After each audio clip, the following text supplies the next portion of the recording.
Bienvenidos y bienvenidas a este nuevo programa de Tangente. Estamos en un momento en que la ley de competencia o la discusión sobre la ley de competencia se está intensificando de manera acelerada y en Tangente queremos tocarlo, queremos ayudarles a comprender las especificidades, los tecnicismos, pero sobre todo la importancia y cómo podemos contribuir a diseñar un sistema efectivo, eficiente, que esté a la altura de las expectativas. La semana pasada hicimos un programa con el diputado Samuel Pérez, que ayer anunció que va a presidir la Comisión de Competencia, una comisión nueva en el Congreso, y también con el abogado Marcos Palma, que estuvo a cargo de la mayoría de estudios y propuestas que se hicieron durante el 2015 para instaurar, para promulgar una ley de competencia que finalmente nunca sucedió. Encontró cientos de obstáculos. Hoy tenemos con nosotros a dos invitados internacionales especialistas en la materia que se encuentran en Guatemala para asistir a un congreso de competencia que tendrá lugar mañana miércoles y ha sido organizado por el Centro Nacional Empresarial y por Oxfam. Con nosotros tenemos a Regina Vargas, que es una de las precursoras de la creación y puesta en marcha de la Autoridad de Competencia en El Salvador, la Superintendencia de Competencia, y desde 2005 trabajó con el Banco Mundial en el programa de creación de esta superintendencia y desde entonces ha sido parte de ella. También tenemos a Juan David Gutiérrez, colombiano, profesor asociado de la Escuela de Gobierno de la Universidad de los Andes, que investiga y educa en materia de política pública, inteligencia artificial, competencia y regulación y gobernanza de los recursos naturales. Bienvenidos a ambos, muchas gracias por estar con nosotros. Como saben, Madera San Miguel es uno de los patrocinadores de Tangente y solo para nuestros oyentes están dando un 50% de descuento en sus talleres de armados de muebles de melamina. Pueden adquirirlos en el PBX 22680808 o acudiendo en persona a la zona 9, a sus tiendas. Regina, quisiera comenzar con usted. Desde principios de este siglo, en los últimos 20 años en Guatemala se han propuesto 6 iniciativas de ley de competencia. Se puede decir que ha habido más propuestas de ley de competencia que discusión pública en torno a ella. Este parece ser, de hecho, el primer momento en que se va a debatir en serio, que tiene, por lo menos los diputados tienen una intención real de aprobarla. Usted participó en la formulación y en la promulgación de esa ley en El Salvador, o de una ley análoga, hace ya casi 2 décadas. Y llevas entonces implicada en fortalecer el sistema. ¿Qué paralelismos y qué diferencias ve entre Guatemala y en El Salvador en todo este proceso de discusión, de creación de la ley? Bueno, buenos días a todos. Agradezco la invitación a formar parte de esta discusión esta mañana.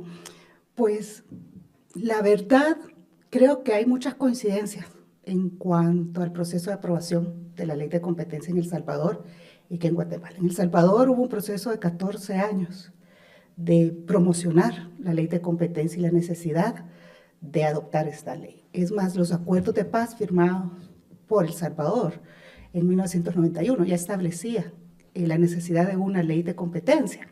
Y aún así logramos la aprobación de la ley de competencia hasta el año 2004.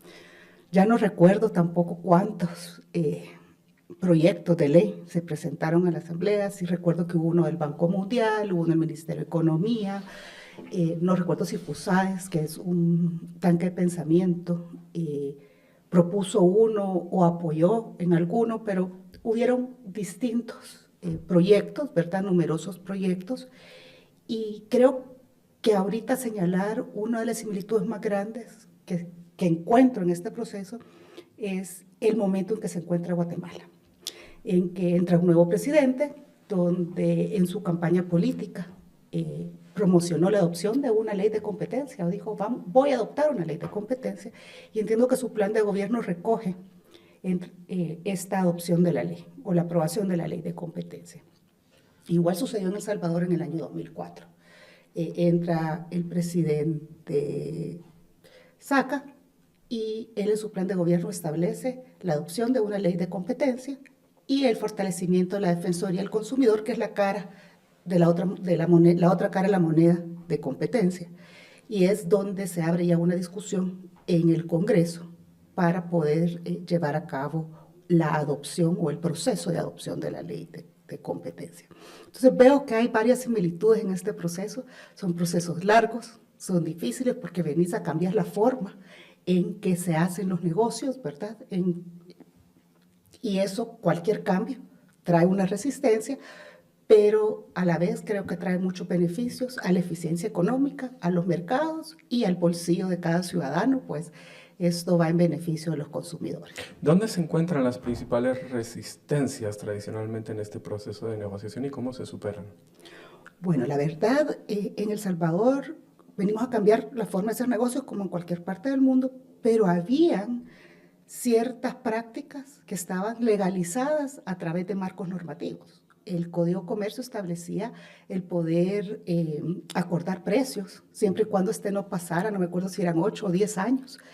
Entonces venirles a decir, miren, hoy ya no van a poder acordar precios, pues encuentras una resistencia grande, ¿verdad? Porque ya tienes que buscar otra forma, innovar, que es algo que la ley de competencia trae, la innovación. Entonces traes que traer innovación, crear nuevas cosas o crear nuevas formas, estrategias para atraer al consumidor a tu producto. Entonces realmente esto sucede también en este proceso de aprobación en el cual decimos, bueno, hay que cambiar la forma de hacerlo. Y para esto se le otorgó un vacatio legis a la ley de 1 año para que los empresarios conocieran de la ley y pudieran adaptar estas estrategias de negocios en sus empresas. Juan David, usted está escribiendo un artículo, un paper en el que describe el funcionamiento de las distintas instancias de un sistema de competencia, espacios, instrumentos que afectan a la formulación, a la implementación, a la evaluación de las políticas públicas en Colombia. Me gustaría entender cómo juegan, cómo se combinan en Colombia y otros lugares los dos tipos de organizaciones que usted menciona, las agencias de competencia y los recursos económicos, cómo juegan entre ambas para darle fluidez a un sistema de competencia.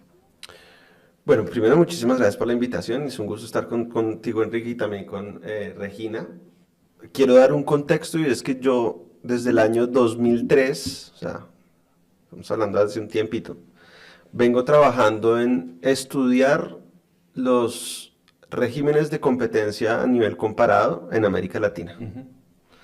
Y desde entonces no he soltado el tema, siempre me ha interesado muchísimo y por supuesto que desde el 2003 para acá muchos regímenes nuevos han entrado digamos, en juego, como el caso de El Salvador que acaba de explicar Regina, pero no es el único.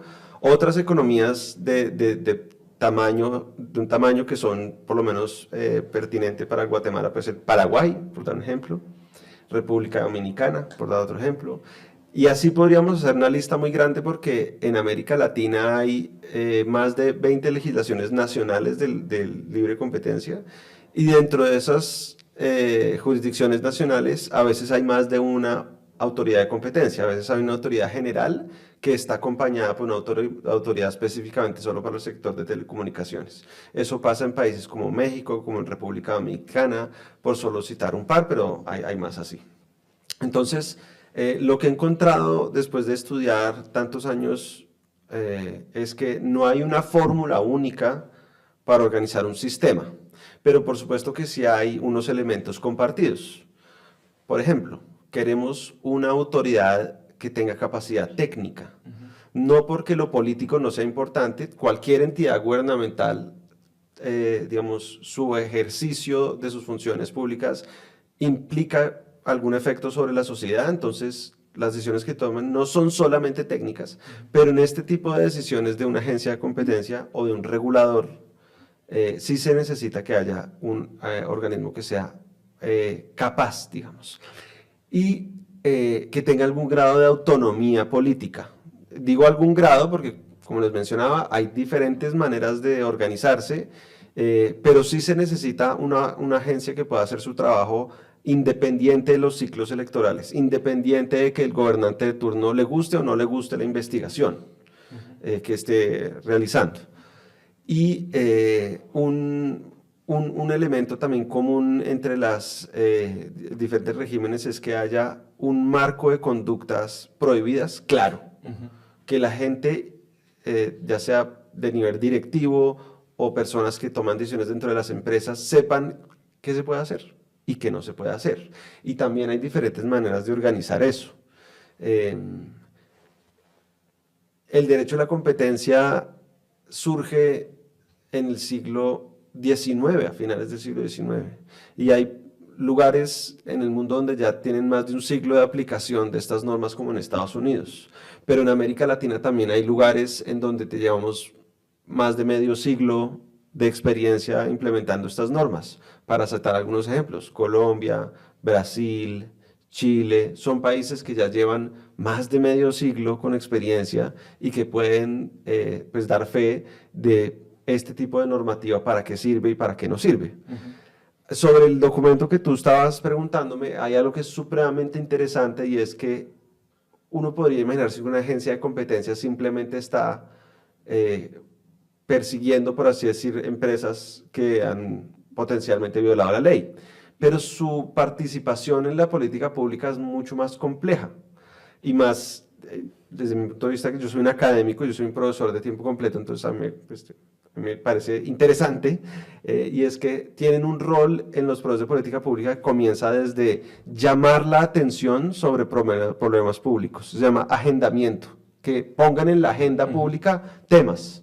¿Cómo hacen eso? Porque algunas agencias de competencia tienen equipos destinados a estudiar cómo funcionan determinados sectores económicos. Y si encuentran que hay determinados sectores económicos donde hay unas barreras artificiales creadas por los propios agentes, o de pronto creadas por el Estado a través de sus reglas, a veces el Estado también crea reglas injustificadas, improporcionadas, que impiden digamos, el funcionamiento del mercado. Entonces, publican un reporte, y a ese reporte le hacen eco a aquellos que lo han leído, los medios de comunicación, y ponen un tema que de pronto no estaba en la agenda y dicen, bueno, hay este sector que no está funcionando bien por este y estas barreras. Entre todos deberíamos trabajar en sacar adelante ese sector, cada quien con su rol.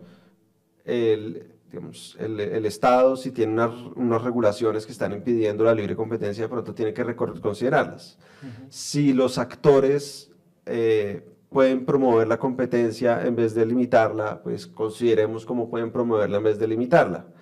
Entonces, una agencia de competencia participa poniendo temas en la agenda pública, pero también es capaz de contribuir a la formulación de política pública. ¿Por qué? Porque, nuevamente haciendo uso del ejemplo del estudio de mercado, cuando estudian la estructura de un mercado y cómo funciona un sector y de pronto cómo se conecta al sector con los mercados internacionales o sus relaciones con otros sectores, y si es un sector estratégico para la economía, esos diagnósticos que hacen son insumos para que luego otros tomen decisiones en el Ministerio de Economía o en el mismo, digamos, órgano legislativo, y de esa manera la agencia de competencia participa indirectamente en la formulación de política pública o en los procesos legislativos. Y luego, por supuesto, si ya está la tarea que tradicionalmente, digamos, la gente conoce, es la de la agencia de competencia encargada de velar por el cumplimiento de las normas de competencia. Entonces ahí ya está haciendo un trabajo de implementar la ley. Entonces el rol de una agencia de competencia es muy importante en los procesos de política pública de un país. Vamos a seguir con eso porque entiendo que está directamente relacionado con la función que Regina cumplía en El Salvador. Ha estado encargada de la Intendencia de Abogacía, si no me equivoco en el nombre.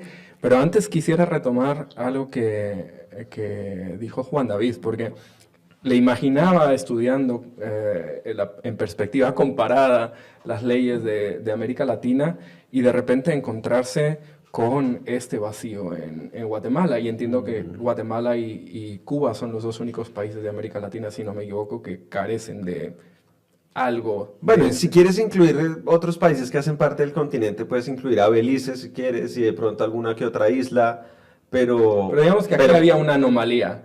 O sea, Curazao y Aruba tienen ley de competencia y están creando su agencia de competencia. O sea, no es una excusa tener una economía pequeña para no tenerla. ¿Cómo se lo explicaba? ¿Cómo se explicaba este vacío?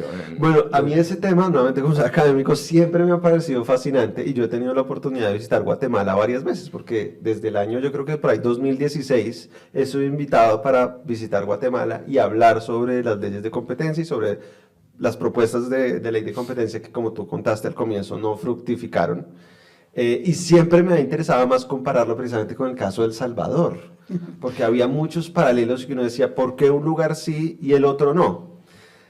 Yo voy a darte una respuesta que es muy académica porque, como les decía, soy un profesor, además soy un profesor de una escuela... Adoramos la academia aquí. Sí, soy un profesor además de una escuela de gobierno y en mis clases es sobre esto lo que yo lo hablo. Yo tengo una clase en la maestría de política pública que es sobre política pública y una de las grandes preguntas es ¿por qué en algunos lugares, ya sea países o subregiones, se adoptan unas políticas y en otras no? ¿Qué es tu pregunta? ¿Por qué en Guatemala existe este vacío y en otros lugares no? Y hay muchas teorías en la disciplina de estudio de la política pública para explicar estas diferencias, pero hay una que es muy interesante que se llama la teoría de las tres corrientes. Y dice la teoría de las tres corrientes que los cambios en política pública se dan cuando se alinean tres corrientes se juntan. La corriente del problema, que es cuando una situación problemática está creciendo y la gente empieza a sentirla. Imaginémonos, en este caso, una ley de competencia, hay muchos carteles que están aumentando los precios y la gente empieza a tener menor capacidad adquisitiva.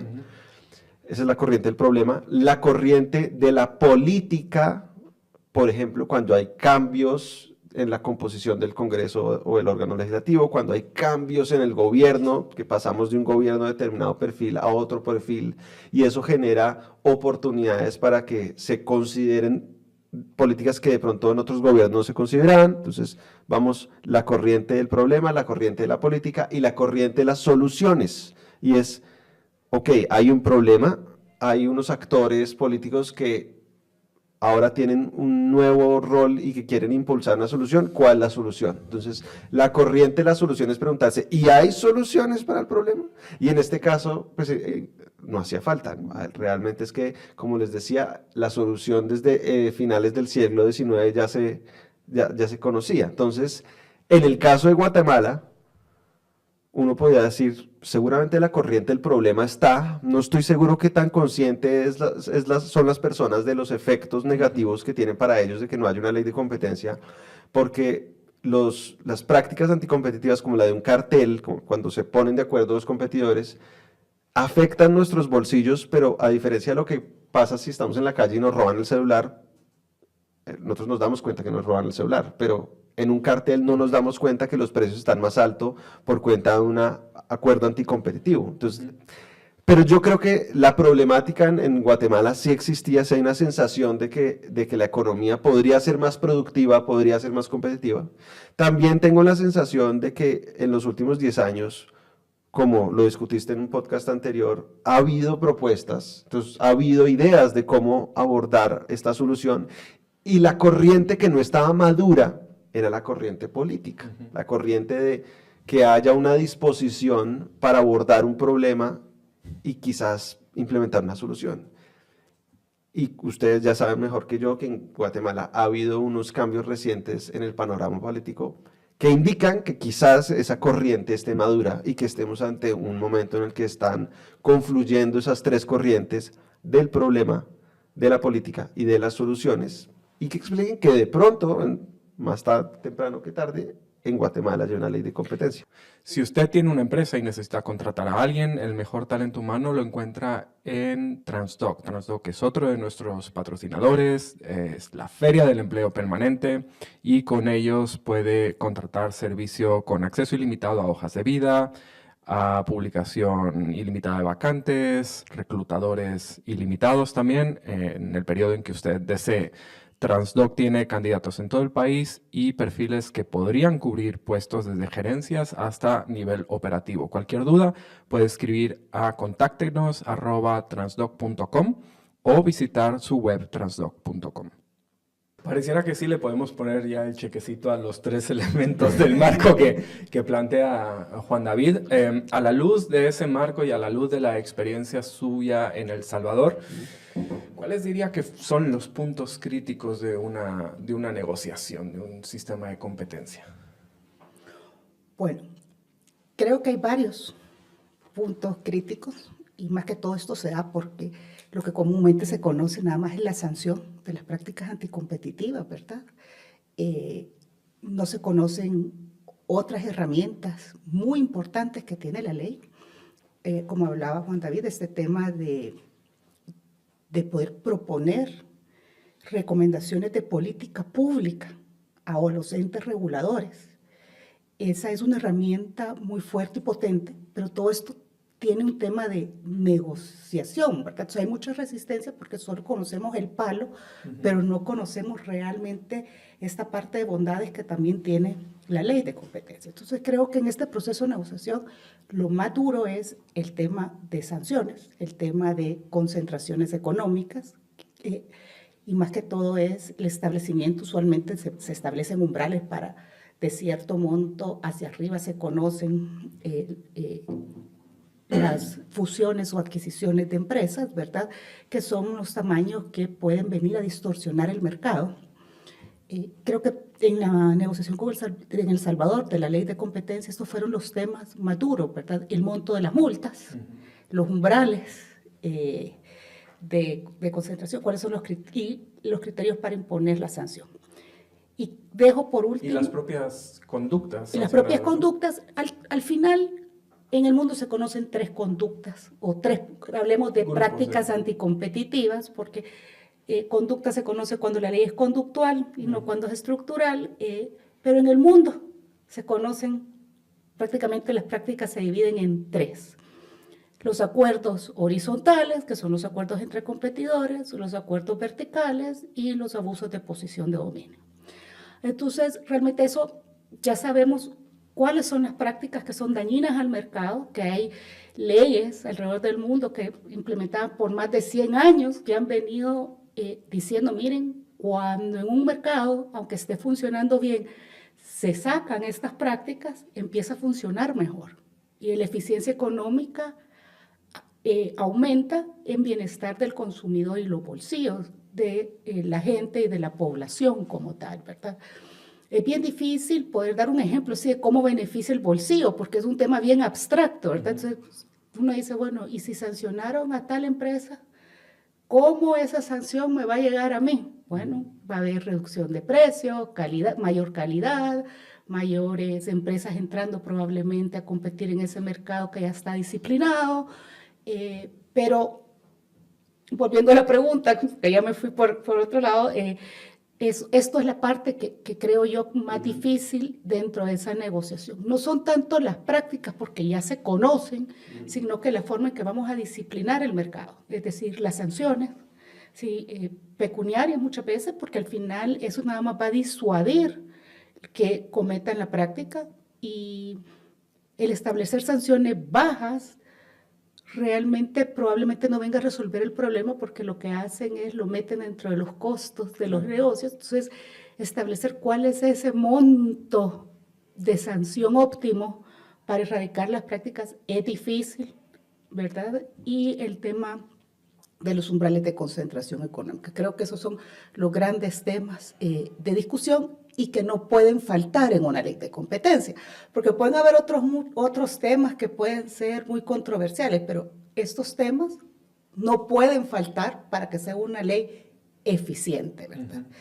Y por el otro lado, creo que un tema que da mucho de qué hablar, y a pesar de que autoridades con grandes trayectorias lo siguen discutiendo, es el tema de la institucionalidad, que tiene que tener una institucionalidad fuerte, una institucionalidad, yo no le quiero llamar independiente, pero sí autónoma, ¿verdad?, de toma de decisiones con ciertos criterios que pueda salvaguardarlas de poder ser atacada o de la interferencia externa. Yo no solo hablo de lo político, sino que externo en la toma de decisiones que pueda tener esta autoridad. Entonces, realmente la negociación para mí debería centrarse en la institucionalidad, en las sanciones y en los umbrales de las concentraciones económicas que pueden venir a dañar realmente el funcionamiento de los mercados. Quiero llegar ahí, quiero llegar a los elementos no negociables, pero antes quiero tirar de un hilo. Mencionó las sanciones deben ser disuasivas, pero no solo están las sanciones, porque hay prohibiciones previas, digamos, antes de que la conducta o la práctica se materialice, una autoridad de competencia puede prohibir que algo suceda. Y estoy pensando en concreto en una fusión o una adquisición de una empresa de telecomunicaciones en El Salvador por parte de otra. Esa se prohibió y en Guatemala estaba sucediendo casi en simultáneo y en Guatemala no había institución de competencia y se permitió, por lo tanto. Y es Claro, compró Telefónica, digamos, esas son las marcas comerciales. Y eso tuvo un impacto grande en los costos de la telefonía y de las telecomunicaciones en Guatemala. En El Salvador se prohibió. ¿Cómo leyó usted ese momento y cómo hizo la comparación? Bueno, realmente que hay que entender que las leyes también tenemos fronteras. La ley de competencia tiene una frontera, ¿verdad? El tema del condicionamiento, porque la concentración puede prohibirse, condicionarse o aprobarse. En El Salvador lo que se dio fue un condicionamiento en el cual no fue aceptado por los agentes económicos y al no ser aceptado, pues, se prohíbe la concentración económica. En El Salvador hay un gran tema, que es el espectro radioeléctrico, y el espectro en El Salvador, entiendo que está ya bastante restringido, que ya el regulador tiene una banda de espectro nada más para un tema de innovación como tal, y lo que se dijo en aquel momento fue que tenían que retornar cierto espectro radioeléctrico al regulador a efecto de que la concentración pudiese pasar y que hubiera espectro para un nuevo entrante al mercado.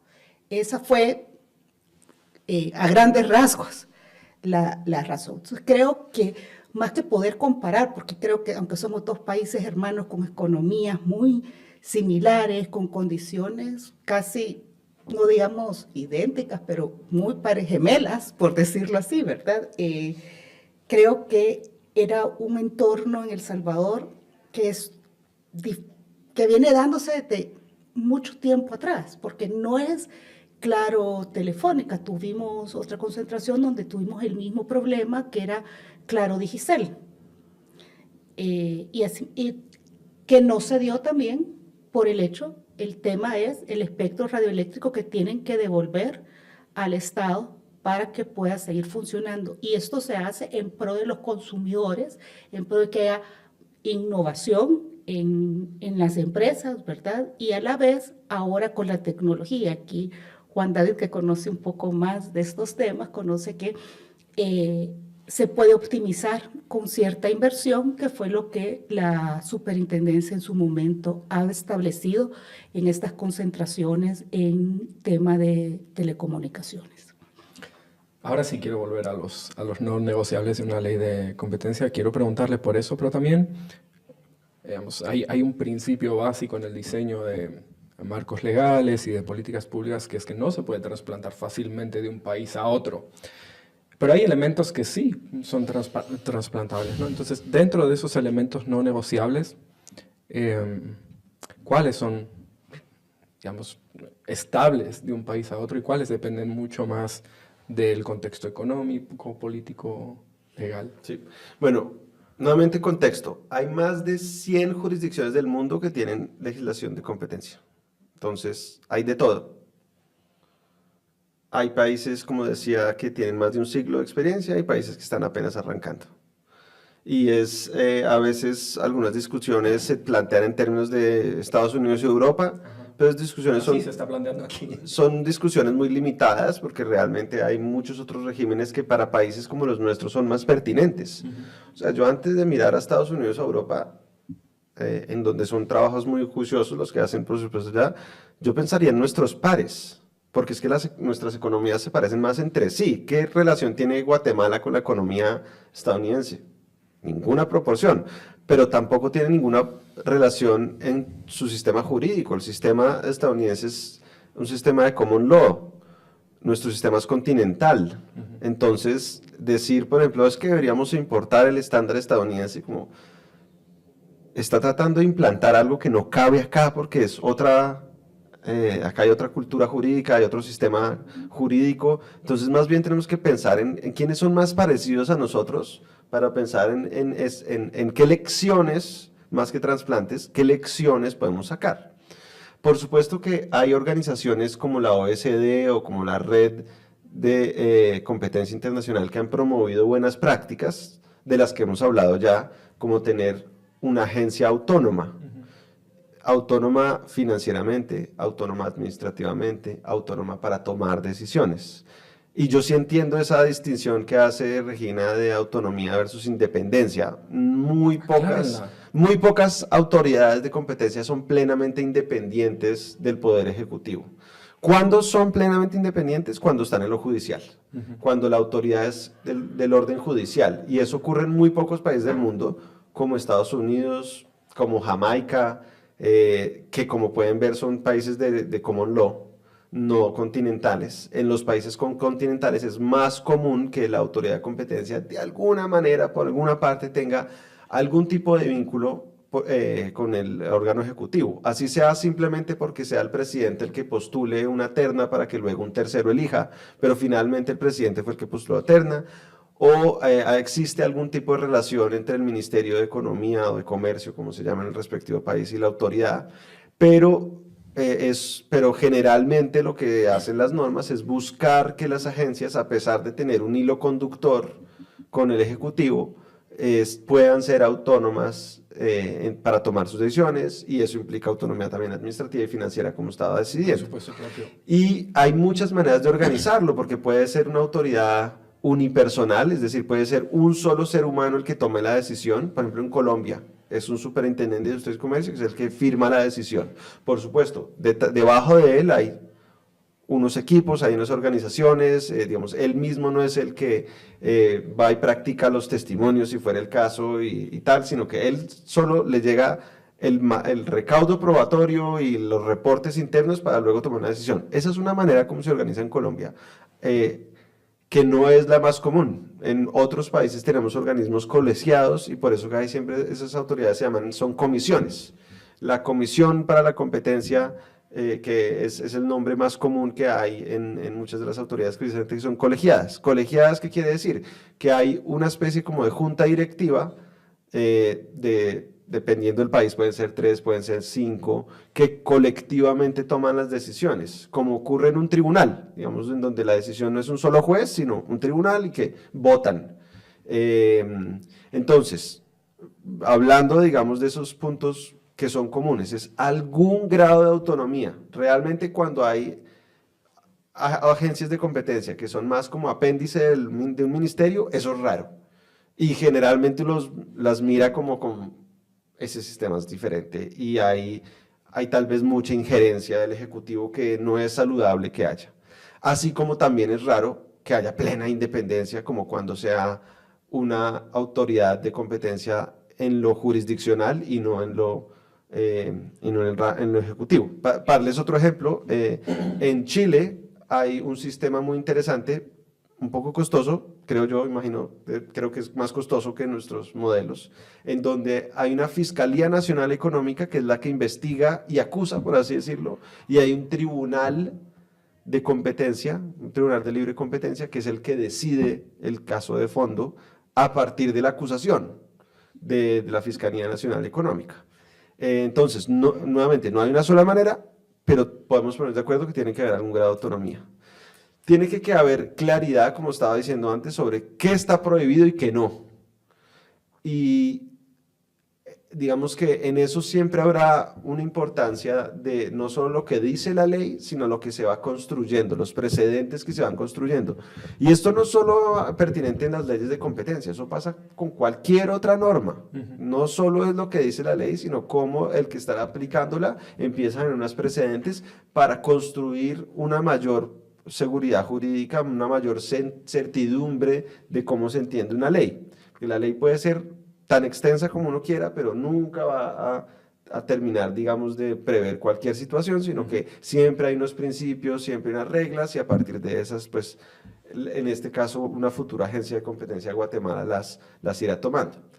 Creo que hay algo adicional, y es que en la mayoría de las agencias, sobre todo si son agencias que están en lo ejecutivo, sus decisiones son controlables por órganos judiciales, porque hay temas, por ejemplo, de debido proceso, de derecho a la defensa, que son derechos fundamentales en todos nuestros países, en donde un juez posiblemente va a tener algo que decir si la agencia de competencia no cumplió con ese principio fundamental. Y de fondo las decisiones también pueden ser cuestionadas, y eso hace que la agencia de competencia tome una decisión, pero como otros órganos de la rama ejecutiva, pues sus decisiones están sujetas a control judicial. Y eso nos da eso que muchas veces se habla en las democracias de los chequeos y balances y contrapesos, de tal manera que la agencia de competencia no sea un órgano todopoderoso, sino que también, digamos, está sujeta, digamos, al régimen jurídico, no está por encima del Estado. Y de esa manera, pues, se controlaría si es que hubiere algún exceso. Ahora, eso tampoco es nada común.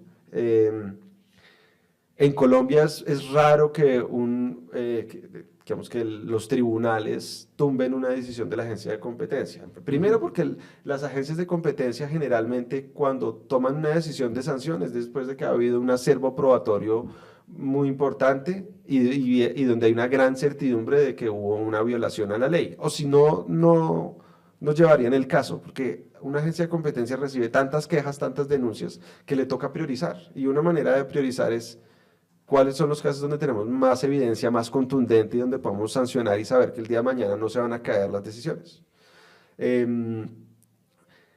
Hay un tema del que no hemos hablado, pero creo que está dentro de tus preguntas, y es la pregunta sobre las excepciones. Y sobre eso no hay una respuesta única. Hay muchos países, yo diría que la mayoría, que tienen una excepción común a la ley de competencia, y es una excepción que se llama la excepción de eficiencia. En la Unión Europea, en la mayoría de nuestros países está en las normas, y es una regla básicamente que si la empresa logra probar que su conducta hace más eficiente al mercado y que no había otra manera de hacerlo distinto de la forma que lo hizo, y logra acreditar que por lo tanto el mercado va a verse beneficiado de esa mayor eficiencia, esa es una manera, digamos, de salir adelante en un caso que estén adelantando en contra de la empresa bajo la excepción de eficiencia. Ahora, esa está en la norma, pero también, para decir la verdad, muy pocas veces una autoridad termina reconociendo que hay más eficiencia, porque es que, pues, por ejemplo, si te pones de acuerdo para elevar los precios con un competidor, ¿cómo vas a probar que hubo más eficiencia? No hay manera de probar, no es más eficiente, necesariamente estás disminuyendo la cantidad ofrecida y aumentando precios. Entonces, en algunos países, hoy en día, por ejemplo, se están discutiendo otro tipo de excepciones, como excepciones verdes. Es decir, que si la contribución a algún objetivo medioambiental o de sostenibilidad digamos, asociado con realizar una conducta que de otra manera se pudiera ser considerada anticompetitiva, si eso podría ser un criterio para de pronto juzgar diferente la conducta. En Austria, por ejemplo, se aprobó esa excepción verde, pero esas todavía no son muy comunes. Y luego hay muchos países donde el lobby logra excepciones para determinadas conductas en determinados sectores. Entonces, Estados Unidos, que es ejemplo por tener más de 100 años de experiencia en esto y por ser quizás la norma fundadora, al mismo tiempo es ejemplo quizás para algo no tan bueno, y es que han creado muchísimas excepciones que no están guiadas necesariamente por el interés general, sino por la capacidad de algunos actores de haber hecho lobby en el Congreso para crearse pequeñas excepciones. Pero digamos que las excepciones de sectores completos a priori parecen inaceptables. Esas son, por otro lado, las excepciones que intentaron incorporarse en la última iniciativa de ley propuesta por el gobierno que acaba de salir y que parecía promover una ley para proteger a sectores de la competencia y no lo contrario. La iniciativa que más se está discutiendo en realidad es la de 2017, parece que es la que tiene mayor consenso, aunque no sabemos si es la que vaya a avanzar, e incorpora muchas de las reflexiones que Juan David está mencionando. Hay algunas preocupaciones de todas maneras con respecto a esa ley. Por ejemplo, la concentración. Esa ley diseña un directorio, que era el sistema colegiado, que mencionó, y tiene una superintendencia. Uno de los problemas es que concentra en el directorio tanto la aprobación de las investigaciones como la sanción, en lugar de separarlas y darle al superintendente autoridad total sobre la investigación, ¿no? Pero en última instancia va a caer al sistema jurídico del país. Ahí puede suceder algo que no sé si es muy propio de Guatemala. Guatemala, como saben ustedes, tiene una Corte de Constitucionalidad que ve exclusivamente, no es el órgano superior del sistema jurídico, esa es la Corte Suprema de Justicia, pero la Corte de Constitucionalidad ve todo lo relacionado con la Constitución. Y ahí entran derechos fundamentales. Entonces, la Corte se está utilizando mucho, o ese sistema se está utilizando mucho para presentar amparos que desde el punto de vista de la defensa de los derechos humanos sirvan para bloquear otro tipo de procesos jurídicos. Eso pasa también en Colombia. ¿Cómo se soluciona ese riesgo? ¿Cómo se impide que sea utilizado este sistema de protección de derechos fundamentales para bloquear cuestiones de competencia perfectamente legítimas? Bueno, no, lo primero es que es inevitable que si a las personas les asignamos unos derechos fundamentales, y de hecho en algunos países las personas jurídicas también tienen de manera limitada, no igual que las personas naturales, unos derechos fundamentales, pues es inevitable que el camino esté abierto, no podemos negarle el camino. Entonces, digamos, yo no veo una solución tipo, no puedes acceder al amparo. Lo que pasa es que eventualmente cuando los amparos no son exitosos, pues ya paran la estrategia de, digamos, si se trata de algo temerario, porque es que podría ocurrir, nadie es perfecto, ningún ser humano, ninguna organización es perfecta, podría haber alguna discusión sobre, por ejemplo, algo tan básico como que las normas también establecen reglas de prescripción y de caducidad. Y muchas veces hay discusiones sobre desde cuándo se empieza a contar la prescripción, a ver si esa conducta ya está prescrita y no puede ser sancionada. Y las diferentes interpretaciones a veces llevan a que entonces unos digan, no, usted me está violando el derecho al debido proceso porque usted me está sancionando por una conducta prescrita. Yeah. Entonces, yo no pensaría en términos de cerrar el camino, sino que siga su curso, porque si hay alguna violación, pues que el respectivo órgano lo estudie, y si no hay una violación, pues seguir adelante. Y eso también ha pasado en Colombia, pero yo creo que el propio sistema se ha autorregulado. Yo hoy en día no lo percibo como un obstáculo para que funcione la agencia de competencia. Por ejemplo, Colombia, la ley tiene una regla que es bastante particular, y es que la agencia de competencia, la superintendencia, puede hacer algo que se llama las visitas administrativas sorpresa. Y es visitar a una empresa para practicar testimonios, revisar sus papeles, son los documentos los papeles del comerciante, donde puede haber pruebas de acuerdos anticompetitivos, y claro, eso es una estrategia muy importante para la autoridad porque le permite llegar de sorpresa a una empresa potencialmente, digamos, que haya incurrido en una práctica anticompetitiva, y obtener la evidencia. En la mayoría de los países se necesita una orden judicial para autorizar esa práctica. En Colombia no, porque la ley expresamente dice que la superintendencia tiene esa función. Y eso llegó hasta la Corte Constitucional colombiana, porque algunas empresas quisieron, digamos, limitar esa capacidad de la superintendencia de visitar por sorpresa a las empresas. Y la superintendencia de Industria y Comercio pues, se defendió, y finalmente la Corte Constitucional avaló la función. Dijo, no, esto es parte de las funciones de la superintendencia, y mientras no se haga, digamos, una interceptación de las comunicaciones, o sea, mientras sea simplemente que la superintendencia va y visita la empresa y practica testimonios y recoge evidencias in situ, pues sí, puede hacerlo, es parte de sus funciones. Entonces, hay discusiones constitucionales y es saludable que se den. Si usted es seguidor de Tangente, ya sabe que tenemos un patrocinador que es tan habitual como los villancicos en Navidad. Es Parismart. Parismart es un protector hepático, una pastillita que le va a ayudar a sentirse bien si toma una o dos copitas de más. Así que, por favor, es natural, está disponible en farmacias y tiendas de conveniencia, cuesta 10 quetzales la pastilla y 100 la caja de 10. Si va a tomar, protéjase con Parismart. Yo tal vez quisiera agregar algo algo muy curioso que sucede en El Salvador, ¿verdad?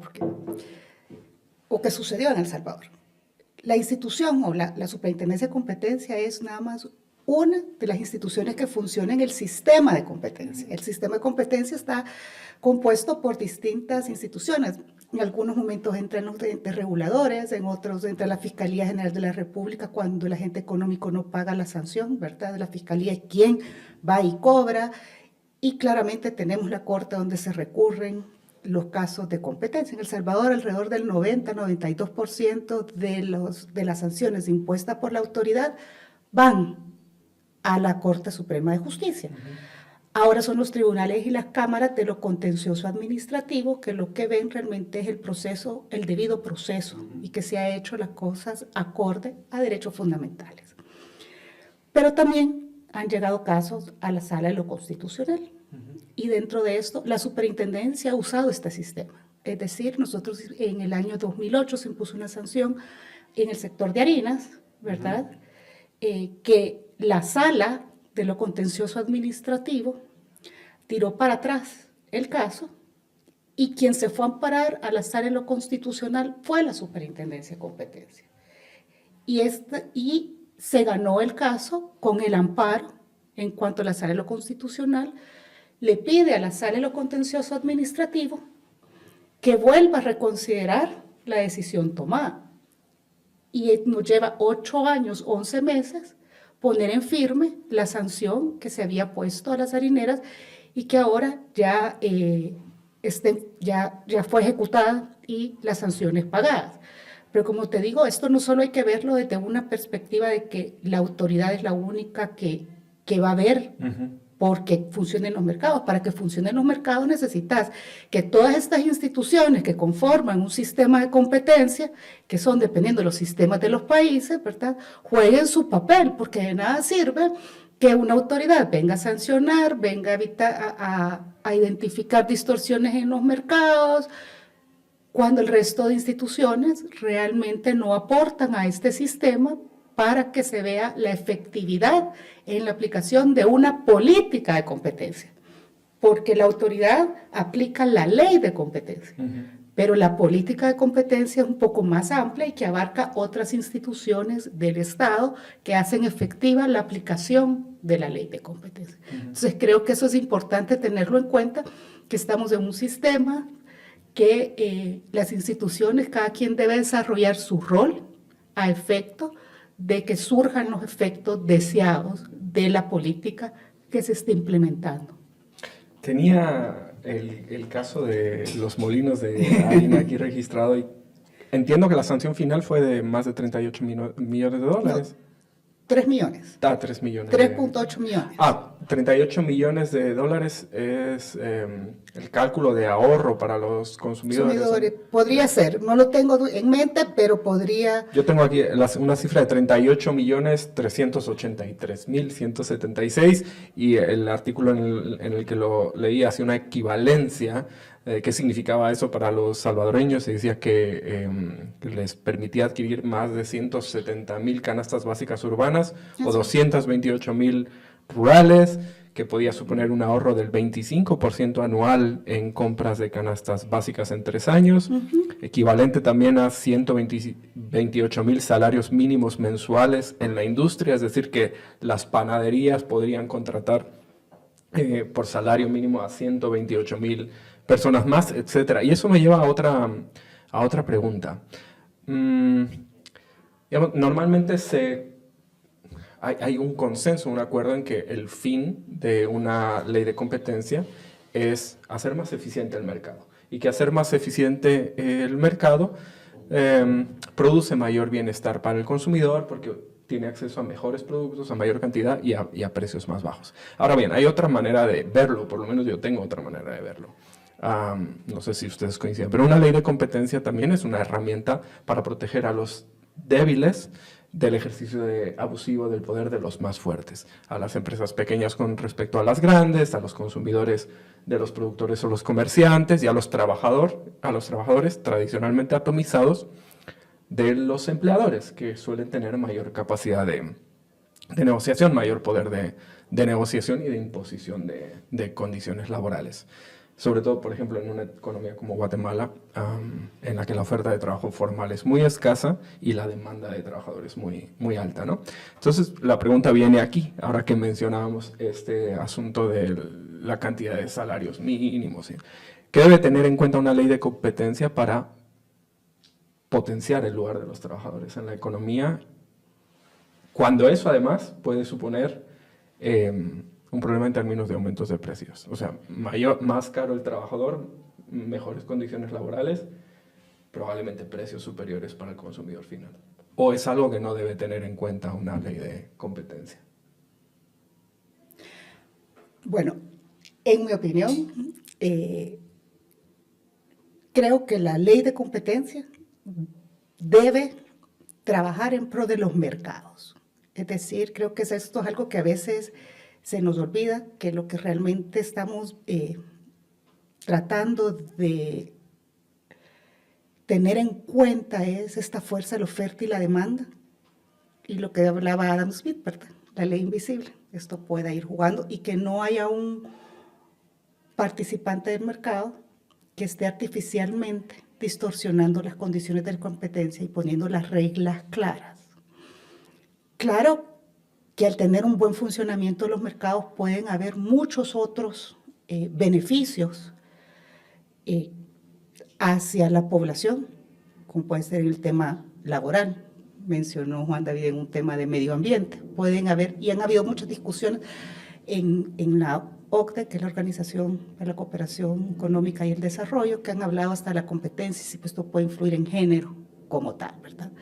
Pero creo que si estamos centrándonos ahorita en una discusión en Guatemala respecto a la aprobación de una ley, se debe de centrar realmente en el funcionamiento de los mercados, si está funcionando bien o no los mercados. Y con esto no estoy hablando de abrir procesos sancionatorios, estoy hablando de las herramientas de abogacía de la competencia, que pueden ser estudios de condiciones de competencia de los mercados, claramente establecer una metodología donde esto sirva para monitorear los sectores, cómo están, que den una radiografía de su funcionamiento y si hay áreas de mejora, poder recomendar cómo mejorar ese funcionamiento de los mercados. Tener monitoreos para temas coyunturales, por ejemplo, en El Salvador se da que cada cierto tiempo hay un aumento en granos básicos, ¿verdad? Pero entonces los estudios son un poco más largos, pueden tomar 6 meses, 1 año, porque es una radiografía del sector, los monitoreos son temas coyunturales. Y pueden haber muchas otras cosas, pero en muchas otras acciones de abogacía, que pueden llevar al buen funcionamiento de los mercados y que va a ayudar en estos otros temas, como es un tema laboral, un tema medioambiental, un tema de género, pero realmente si vamos a empezar, hay que empezar por realmente la médula, que es un buen funcionamiento del mercado, la eficiencia económica que lleve a un bienestar del consumidor. Entonces, ¿cómo se ve exactamente una ley de competencia con respecto al mercado laboral? Bueno, déjenme meter cucharada ahí, y es que la explicación que ofreció Regina es la explicación, yo creo que tradicional, convencional. Yo creo que las agencias de competencia alrededor del mundo se podrían poner de acuerdo en algo más o menos por el estilo. A pesar de que cuando uno revisa los objetivos expresamente planteados en las leyes de competencia alrededor del mundo, a veces uno se encuentra con otro tipo de objetivos. que se salen de la idea de la eficiencia del mercado y de el bienestar del consumidor. Hay veces se plantean unos objetivos adicionales. Y ha habido mucha discusión sobre eso, porque cuando tú dices la palabra eficiencia, hay muchas maneras de entender la palabra eficiencia. Está la eficiencia de asignación, la eficiencia productiva, la eficiencia de innovación, y esas tres eficiencias están conectadas, pero no son exactamente la misma cosa. A veces colisionan. A veces puede colisionar, y por ejemplo, quienes abogan porque un mercado sea más propenso a la innovación, van a abogar por uno u otro entendimiento. Y en los últimos 30 años ha habido mucha discusión sobre los objetivos del derecho a la competencia. Y esa convergencia que ha habido, un poco yo creo que se ha ido quebrando de a poquito cuando van entrando otros objetivos, digamos, no tradicionales. Y yo quiero decir dos cosas. Uno, para responder tu pregunta, que en el mercado laboral, ¿qué tiene que ver la ley de competencia con eso? Pues fíjense que, por ejemplo, en México, la directora de la COFECE, hace poco la escuché en entrevista, y la estaban entrevistando porque el presidente Andrés Manuel López Obrador había dicho públicamente que quería acabar con la agencia de competencia porque le resultaba inútil y en contra de su manera de ver las cosas. Y a ella la entrevistaron, que qué opinaba, y ella empezó a decir, no, mire, yo tengo unas funciones, pero sí es verdad que nosotros como agencia de competencia queremos promover unos nuevos temas que no hemos tratado antes, como el tema del mercado laboral. ¿Por qué? Porque, por ejemplo, si hay, imaginen, unos 3 o 4 empresas que concentran un mercado, son los grandes jugadores del mercado. Esas 3 o 4 empresas son las que contratan también las personas. Y una manera de violar la ley de competencia sería que ellos se pusieran de acuerdo sobre los salarios a pagarle a sus trabajadores. Por supuesto, para que los salarios sean más bajos. Y eso ocurre en la práctica. Entonces, y de hecho, COFECE ha sancionado en algunos sectores ese tipo de prácticas que buscan que los empleadores no aprovechen ese poder que tienen de concertarse para tener unos salarios más bajos. Entonces, digamos, perseguir un cartel en este caso, grandes empresas que se ponen de acuerdo para bajar los salarios de sus empleados. Eso es una aplicación tradicional de la ley de la competencia. O sea, ahí no se necesita uno tener un objetivo diferente al que decía Regina, porque aquí estamos preguntándonos por un mercado que es el mercado laboral, que es tan mercado como otros. Claro, tiene unas particularidades, pero también puede ser artificialmente restringido cuando unos actores poderosos son capaces de ponerse de acuerdo para afectar su curso. Pero yo sí quiero reconocer algo, y es que el derecho a la competencia no es un derecho solamente para la izquierda política o solamente para la derecha política.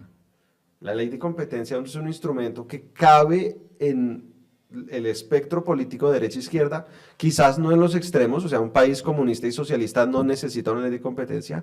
Un país que no existe de paso, pero que fuera totalmente libertario, tampoco necesitaría supuestamente una ley de competencia. Pero en todo el interregno, que es donde estamos prácticamente todos, salvo unos pocos países, hay espacio para decidir. Esta agencia de competencia debería enfocarse más en perseguir acuerdos entre competidores, carteles, o debería prestarle más atención a otros temas como abuso de posición de dominio. ¿Qué quiere decir esto? Que hay veces hay agencias de competencia más afines a ideas, digamos, asociadas a la libertad, y agencias de competencia de pronto más asociadas a la idea de la igualdad, que esa es un poquito la manera simplista de distinguir izquierda y derecha. Y eso se percibe en lugares como en Estados Unidos. No es igual el Departamento de Justicia y no funciona igual la Comisión Federal de Comercio en un gobierno republicano que en un gobierno demócrata. En un gobierno republicano van a tender a enfocarse más en acuerdos anticompetitivos digamos, de tipo horizontal. De pronto van a ser un poquito más laxos con abuso de posición de dominio, y de pronto van a ser un poquito más laxos con tema de concentraciones empresariales, y en un gobierno demócrata no necesariamente van a frenar su ímpetu respecto a los acuerdos anticompetitivos, pero sí le van a prestar atención a la pregunta sobre el control del poder económico, que tiene que ver con el abuso de posición de dominio y con el control de concentraciones empresariales. Entonces, cada país tiene que tener su propia manera, digamos, de resolver cuál es la combinación y cuál es el balance que le conviene en un momento dado. Nos estamos quedando sin tiempo, tenemos 5 minutos y como ya habíamos adelantado, muchas preguntas se van a quedar fuera, pero quiero hacerles al menos dos más. La primera es, ¿qué aspecto tiene el éxito de un sistema de competencia nuevo y en qué plazos podemos ver que se materializa ese éxito? Bueno, desde mi perspectiva creo que el éxito está en tener claros los objetivos de lo que se va a perseguir con una ley de competencia, tener un plan de implementación que permita capacitar cuadros técnicos que vayan a aplicar la ley de competencia, porque vivimos realmente, y lo digo vivimos, por una región centroamericana donde el derecho de competencia, si lo ven en las universidades, se ve ya en posgrado, no en pregrado. En pregrado los economistas ven organización industrial, los abogados ven derecho mercantil, pero no ven el derecho de competencia como tal. Entonces, importante crear cuadros técnicos para la aplicación de la ley de competencia dentro de este plan, ¿verdad? El equipamiento de esta autoridad de competencia. Y creo que también el éxito es el presupuesto que se le pueda dar, porque se le puede dar una ley con muchas herramientas, muchos dientes, pero si no tiene el presupuesto debido para crear cuadros técnicos, para mantener cuadros técnicos dentro de la autoridad, porque es un costo crear especialistas en competencia, para que esté rotando, entonces es un costo adicional, pero entonces para retener un personal altamente capacitado con memoria histórica que pueda ayudar a mantener coherencia en los criterios de aplicación de la autoridad, se requiere presupuesto. Para dar a conocer los resultados de la autoridad se requiere presupuesto. Entonces, realmente para ser exitoso debe ser un plan de implementación con objetivos claros, unos cuadros técnicos altamente capacitados y una autoridad dotada de presupuesto necesario y equipada adecuadamente para su funcionamiento. Eso sería el éxito visto desde el punto de vista de la capacidad institucional y de los procesos. Ahora, desde el efecto en la sociedad, desde el efecto en lo que se quiere cambiar, ¿qué podemos esperar y en qué plazos? ¿Qué es razonable esperar y en qué plazos? Es importante administrar las expectativas. Primero, porque nunca va a haber una ley de competencia perfecta. Si algo hemos visto en todas las jurisdicciones latinoamericanas es que la ley de competencia se expide y poco a poco, a medida que se va aplicando, van encontrando que habían vacíos o que necesitaban algo más y se va ajustando a partir de lo aprendido. Entonces, hay que entender que esto es un proceso. Ninguna ley prácticamente cambia la realidad simplemente porque se aprobó formalmente. Y por eso hay que tener la paciencia que sugería Regina de construir la capacidad de implementación, o si no se va a quedar en el papel. Ahora, sí es verdad que desde el primer momento en que está aprobada una ley de competencia, las empresas que antes realizaban las conductas y que quedan tipificadas como ilegales, ya saben que de ahí en adelante, si las siguen realizando, entran en un riesgo legal de ser investigadas y sancionadas. Entonces, hay un poder simbólico de la ley apenas sea aprobada y es de disuadir y de cambiar conductas. Y yo sé que muchas empresas en Guatemala ya llevan años preguntándose qué pasaría si la ley de competencia está en firme algún día y qué tendrían que cambiar. Entonces muchas empresas ya saben, otras tendrán que ajustarse y por eso yo pienso que, para resumir también con lo que decía Regina, es que esto es un proceso en donde vamos construyendo la autoridad de a poquitos, ¿verdad? Necesitamos una autoridad, por ejemplo, que haga muy bien la tarea de abogacía de la competencia, de contarle a la comunidad empresarial que existe esta ley, que estas son las conductas que pueden hacer, que estas no las pueden hacer, porque hay detrás de esto una cultura que también modificar. Entonces, no hay que salir simplemente blandiendo un sable, sino extendiendo más bien el olivo de, bueno, ¿cómo vamos a, entre todos, modificar aquello que no era bueno para el funcionamiento del mercado y que en últimas le va a beneficiar a la mayoría de la población y quizás a los propios empresarios? Y que la autoridad, digamos, vaya logrando hitos. que sea capaz de analizar un mercado, que sea capaz de hacer recomendaciones sobre cómo funciona un mercado en su interacción con la regulación, que sea capaz de empezar a investigar con prácticas particulares, porque es que, digamos, no es fácil. De pronto aquí la gente se imagina que es que una autoridad mañana puede tomar decisiones arbitrarias y simplemente sancionar porque se le vino en gana a la persona en cargo. No, pues en un país donde impere digamos, el Estado de Derecho, va a tener que presentar una evidencia suficientemente robusta, no solo para que quede claro cuál fue su motivación cuando se toma una decisión, sino que para que el día en que esté sometida al control judicial, pase el control judicial. Entonces, a la ciudadanía y a los guatemaltecos yo les diría, pues tienen que tener paciencia, porque si bien puede haber este efecto simbólico de la ley de que las empresas empiecen a ajustar conductas sabiendo que lo que estaban haciendo ahora puede ser ilegal, en todo caso la construcción de una autoridad toma tiempo y toma décadas, y es un esfuerzo además sostenido, no es un esfuerzo de un gobierno, debe ser un esfuerzo de muchos gobiernos, porque desafortunadamente en el Estado es muy fácil destruir y muy difícil construir. Y desafortunadamente hemos visto en la región casos de agencias modelo que desaparecieron por razones políticas. El caso de Venezuela es un caso muy triste. En Venezuela en los años 90 tenía una agencia de competencia que era modelo para todas las demás, porque fue muy pionera además, y porque formó unos cuadros técnicos muy tempranamente. Pero ustedes saben que hubo unos cambios políticos que cambiaron totalmente la estructura económica de Venezuela, y donde ya una ley de competencia que iba a importar en un país que aspiraba a ser socialista, ¿verdad? En otros países hay unos riesgos un poco más, digamos, sutiles, y es gobiernos que aspiran a intervenir de alguna manera en esa autonomía de las agencias. Hace poco yo publiqué un artículo en El País de España, junto con el profesor Rupert Potsdam, sobre cómo en algunos países de la región las agencias de competencia están siendo, digamos, intimidadas por los gobiernos en Centroamérica y en Sudamérica. Entonces realmente el esfuerzo es un esfuerzo de largo aliento, y donde los beneficios van a redundar a todos.